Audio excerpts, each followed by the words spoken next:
नेपालको इतिहासमा एउटा यस्तो समय आयो जसले राजतन्त्रलाई नै पूरै बदल्दियो। आजको हाम्रो यो विश्लेषण राजा वीरेन्द्रको त्यही नाटकीय राजनीतिक यात्रामा केन्द्रित छ। मतलब कसरी एक शक्तिशाली निरङ्कुश शासक 81 जनताप्रति जवाफदेही एक संवैधानिक राजा बन्न पुगे। तर एउटा ठूलो प्रश्न त यहाँनिर उठ्छ, होइन त? आफ्नो हातमा भएको सबै शक्ति, सबै अधिकार कुनै शासकले त्यसै कसरी त्याग्न सक्छ? राजा वीरेन्द्रको कथाले सायद हामीलाई यही जटिल प्रश्नको जवाफ खोज्न मद्दत गर्छ। ल, यो कथालाई राम्ररी बुझ्नको लागि अलि पछाडि फर्कौँ है। ठ्याक्कै त्यो समयमा जब वीरेन्द्र राजा बनेका थिए, उनले विरासतमा पाएको शक्ति त्यो कस्तो थियो त? सन् 1972 वीरेन्द्र जम्मा 26 वर्षका थिए जब उनले राजगद्दी सम्हाले, तर उनले पाएको चीज श्रीपेज मात्रै थिएन है। उनले त आफ्ना पिता राजा महेन्द्रले स्थापना गरेको एउटा यस्तो शासन व्यवस्था विरासतमा पाएका थिए जहाँ सम्पूर्ण नियन्त्रण राजाकै हातमा हुन्थ्यो। यो व्यवस्थालाई चिनिन्थ्यो पञ्चायत प्रणालीको नामले। अब यो कस्तो थियो भन्दा एउटा यस्तो संरचना जहाँ राजा नै सबैभन्दा माथि, मतलब सर्वोपरि। देशको हरेक सानो ठूलो राजनीतिक निर्णय लिने अधिकार राजामा नै सीमित थियो। पञ्चायत कति निरङ्कुश थियो भन्ने कुरा त एउटै तथ्यले प्रश्न पार्छ। त्यति बेला देशमा कुनै पनि राजनीतिक दल राख्न पाइँदैनथ्यो, सबैमाथि प्रतिबन्ध थियो। यसको मतलब त सिधा भयो नि, होइन र? राजाको शासनलाई चुनौती दिन सक्ने कुनै सङ्गठित शक्ति नै थिएन। तर हेर्नुस्, यस्तो निरङ्कुश शासन सधैँका लागि कहाँ टिक्न सक्थ्यो र? राज्यभित्र बिस्तारै बिस्तारै असन्तुष्टि र परिवर्तनको चाहना त्यो उम्रिनै थियो। जनताको आवाजलाई सधैँ दबाएर राख्न सकिँदैन भन्ने कुरा यहाँ पनि देखियो। प्रजातन्त्रको माग यति बलियो हुँदै गयो कि राजा वीरेन्द्रमाथि ठूलो दबाव पर्यो, र यही दबावका बीच उनले एउटा ऐतिहासिक घोषणा गरे, जनमत संग्रह गराउने। अब जनताले नै छान्नुपर्ने भयो, कि त दलविहीन पञ्चायत कि त बहुदलीय व्यवस्था। अब जनमत संग्रहको नतिजा आयो र त्यसले देशको अवस्थालाई ऐना देखाए जस्तै गरिदियो। हेर्दा त पञ्चायतले जित्यो, 55% मत ल्याएर। तर यसको अर्को पाटो झनै महत्त्वपूर्ण थियो। त्यो के भने 45% जनता, मतलब झण्डै आधा देश खुलेआम परिवर्तनको पक्षमा उभिएको थियो। यो विभाजनले एउटा कुराको स्पष्ट सङ्केत दिइरहेको थियो, असन्तुष्टिको आगो निभ्नेवाला थिएन। अनि भयो पनि त्यस्तै।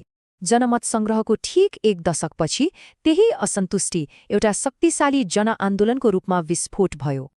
हो, 1 दशकपछि त्यो असन्तुष्टिले नराम्रोसँग विस्फोटको रूप लियो। सन् 1990मा देशैभरि हडताल र प्रदर्शनहरू सुरु भए, जसलाई पछि जनआन्दोलन भनियो। यो कुनै सामान्य विरोध प्रदर्शन थिएन है, यो त 30 वर्षदेखि जरो गाडेर बसेको पञ्चायती व्यवस्थाको जग नै हल्लाइदिने खालको विद्रोह थियो।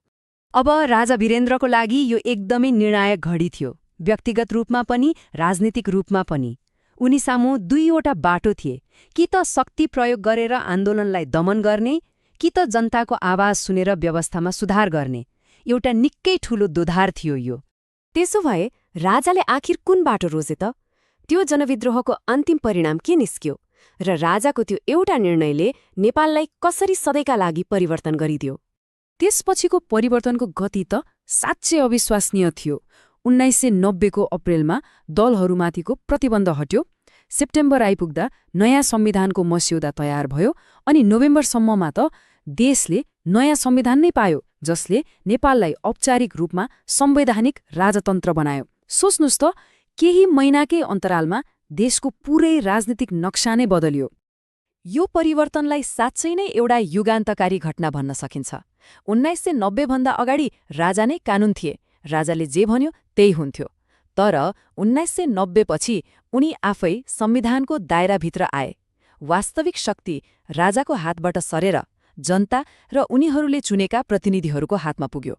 यो नेपालको लागि एउटा बिल्कुलै नयाँ अध्यायको सुरुवात थियो।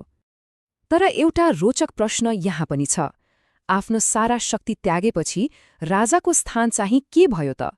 कि उनी कमजोर भए, अलोकप्रिय भए? तर भयो के भने नतिजा धेरैले सोचे भन्दा ठिक उल्टो निस्कियो। यो सुन्दा अलि अनौठो लाग्न सक्छ, तर यो एकदमै महत्त्वपूर्ण कुरा हो। जब राजा वीरेन्द्रले आफ्नो निरङ्कुश शक्ति छोडे, उनको लोकप्रियता घट्नुको साटो झन बढ्यो। शायद जनताले उनको यो कदमलाई देश र प्रजातन्त्रप्रतिको सम्मानको रूपमा लिए।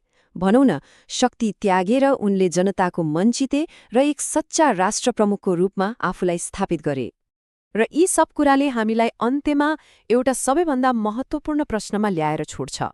राजा वीरेन्द्रको यो रूपान्तरण के साँच्चै उनको व्यक्तिगत छनौट थियो? के उनले मनैदेखि प्रजातन्त्रलाई स्वीकारेका थिए, कि त्यो जनआन्दोलनको यस्तो दबाव थियो कि उनीसँग अरू कुनै विकल्प नै बाँकी थिएन? यो प्रश्नले नेतृत्व, शक्ति र परिवर्तन कति जटिल हुन्छ भन्ने कुरालाई राम्रोसँग देखाउँछ।